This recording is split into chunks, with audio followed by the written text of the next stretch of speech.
माँ, बहू और बेटी। नहीं नहीं, ये कहानी इन सारे के सारे रिश्तों की नहीं, बल्कि 2 रिश्तों में ही सभी रिश्तों के होने की है। अरे बहू, मेरे और तेरे ससुर जी की रोटी मत बनाना, मैं बना लूंगी, दिन तक ठंडी हो जाती है। बहू जो कि एक वर्किंग लेडी थी। नहीं नहीं माँ जी, मैं अच्छे से कपड़े में लपेट देती हूँ ना, आप क्यों मेहनत करेंगी, माइक्रोवेव में गर्म कर लेना। अरे नहीं बहू, मेहनत मत कर, वैसे भी ऑफिस में कम मेहनत होती है क्या, जा रहने दे। लेकिन बहू मानती नहीं, वो सास ससुर की रोटी बना कर ही जाती है। दोपहर में खाने के वक्त ससुर जी कहते हैं, अरे बहू को रोटी बनाने के लिए क्यों मना कर दिया, क्या हो गया, ठंडा ही तो खाते आए हम लोग हमेशा से। अरे वो क्या है ना, सुबह ऑफिस जाती है, घर का सारा काम करने में वक्त लग जाता है, अरे थकती है वो अलग, तो मैंने सोचा बहाने से ही थोड़ा कम काम करवाऊं। ससुर मुस्कुरा रहे होते हैं। ये तो अच्छा है, बहू को समझना जरूरी है। वक्त बीत रहा था, घर में सब खुश थे कि एक दिन, माँ जी आप शाम को थोड़ा टहलने निकला करें, घर पर रह रहकर हड्डियां जाम होती है, पापा को भी ले जाया करिए, मैं वक्त पर तो आ जाती हूँ। बहू ठीक 5 बजे ऑफिस से घर आ जाती है, फिर चाय नाश्ता बनाकर सास ससुर के साथ बैठती, उन लोगों को सारा दिन का हाल बताती। रात को पति घर आता है। क्या बात है बेटा, ऑफिस से आकर कभी हम लोगों के साथ भी बैठा कर। अरे माँ, दिन रात काम करके मन ही नहीं करता, अगले दिन की फिर तैयारी होती है, आप और पापा ही कमरे में आ जाओ। इससे अच्छी तो बहू है, कितना भी थकी रहे, घर आकर हम लोगों के लिए चाय नाश्ता बनाना, फिर बातें करना। बहू ना होती तो हम बुढ़ा बुढ़िया तो बैठे ही रह जाते। सास और ससुर अब बहू के कहने पर शाम की सैर पर निकलने लगते हैं। सास की कई सहेलियां बनती है तो ससुर को भी कुछ बुजुर्ग लोगों का ग्रुप मिल जाता है। कैसा रहा सहेलियों के साथ शाम का वक्त? हम लोगों ने तो भाई खूब योगा किया। अरे हम लोगों को गप्पों से फुर्सत ही नहीं होती। वैसे मिसेस मल्होत्रा आज बहू के बारे में कुछ बोल रही थी। तभी वहां ऑफिस से बहू आ जाती है जो जींस और टॉप में होती है। क्या बात है माँ, क्या कह रही थी आपकी सहेली आपकी बहू के लिए? सास इस बार बहू को कुछ अलग तरीके से देखती है और उल्टा सवाल ही दाग देती है। क्या कह रही थी वो हटा, ये बता, तेरे ऑफिस में तो मर्द भी काम करते होंगे ना? बहू जो अब तक मजाक कर रही थी वो सीरियस हो जाती है। मर्द होंगे नहीं माँ जी, मर्द ही ज्यादा है, हम 5 ही लड़कियां हैं ऑफिस में। अरे तो अच्छा लगता है क्या ऐसे कपड़े पहनती हो? कल से तुम ना साड़ी पहनकर ऑफिस जाना, और हाँ, शाम का नाश्ता थोड़ा जल्दी बनाया करो, नाश्ता बनाकर बाद में ही ऑफिस के कपड़े चेंज करने जाना। बहू को समझ में नहीं आता कि सास को हो क्या गया है, लेकिन वो कुछ नहीं कहती, सीधे किचन में जाकर चाय नाश्ता बनाती है और सास ससुर को दे देती है।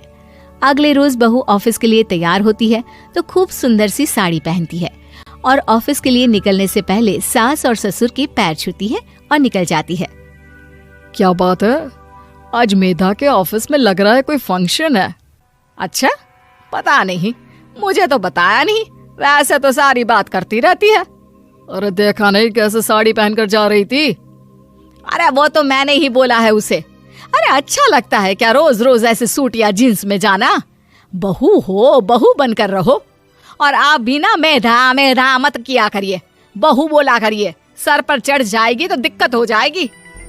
सास अब बहू को बहू जैसा रखने लगती है, हर बात पर रोका टोकी, हर बात पर ताने। क्या बात है, आजकल लेट आ रही है ऑफिस से? अरे चाय के लिए भी देर हो जाती है, हम लोग फिर पार्क में भी देर से पहुंचते हैं। सभी की बहुएं वक्त से चाय नाश्ता करा देती है अपने सास ससुर को, बस एक तू ही है जो उस वक्त ऑफिस से निकलती है। माँ जी, वो एक रास्ता पुलिस वालों ने न जाने क्यों बंद कर रखा है, जिसके कारण ट्रैफिक ज्यादा हो जाता है। मैं कोशिश करूंगी कल वक्त से पहले निकल जाऊं। ससुर देख रहे होते हैं कि बहू अब परेशान सी रहने लगी है। एक रोज, मेधा, बेटी मेधा। जी पिताजी। बेटा देख जरा कौन सी टी शर्ट अच्छी लग रही है।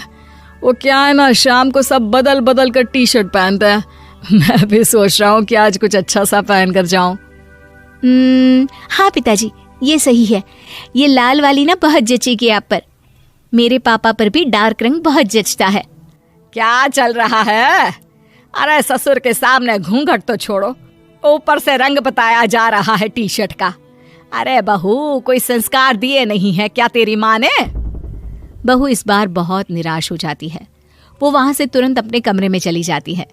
अब बहू घर का सारा काम करती, ऑफिस जाती, लेकिन साड़ी और सर पर पल्ला लेकर। एक बार पड़ोसन उनके घर आती है। वाह सुमित्रा बहन, बहू का तो रूप ही बदल दिया। ठीक किया, बहू बहू जैसी ही अच्छी लगती है। अच्छा चलती हूँ मैं। पड़ोसन के जाने के बाद सास बड़ी अकड़ के साथ कहती है, देखा मेरा कमाल, कैसे मैंने मेधा बहू को कंट्रोल में कर लिया। अब बारी ससुर के बोलने की थी। हाँ सुमित्रा, बिल्कुल ये काम तो किया है तुमने, लेकिन कभी सोचा क्या खो दिया? क्या खो दिया? मैंने तो कुछ नहीं खोया जी। खोया है, पहले बहू जब ऑफिस जाती तुम्हारे पैर छूकर तुम्हें गले लगाती, लेकिन अब सिर्फ पैर छूती है। हाँ जी, ये बात तो आप ठीक बोल रहे हैं। पहले घंटों हम लोगों से बात करती, कमरे में ना जाती, ऑफिस से आते ही खुद की चाय, खाना, नाश्ता सब हम लोगों के साथ करती, सारी बात बताती। लेकिन क्या तुम्हें पता है, बहू की तबीयत खराब चल रही है, वो माँ बनने वाली है।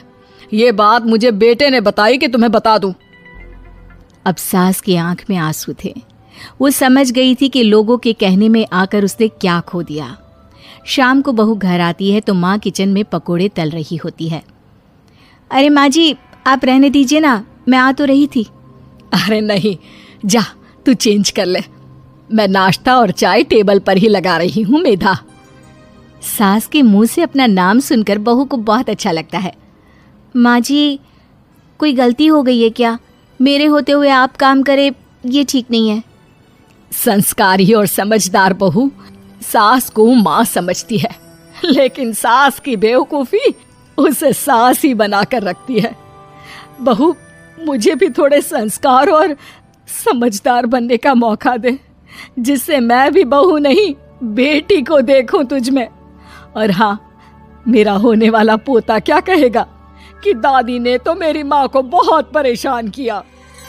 बहू सास को गले लगा लेती है। नहीं माँ जी, वो कहेगा कि माँ को तो दादी ने बेटी बनाकर रखा है।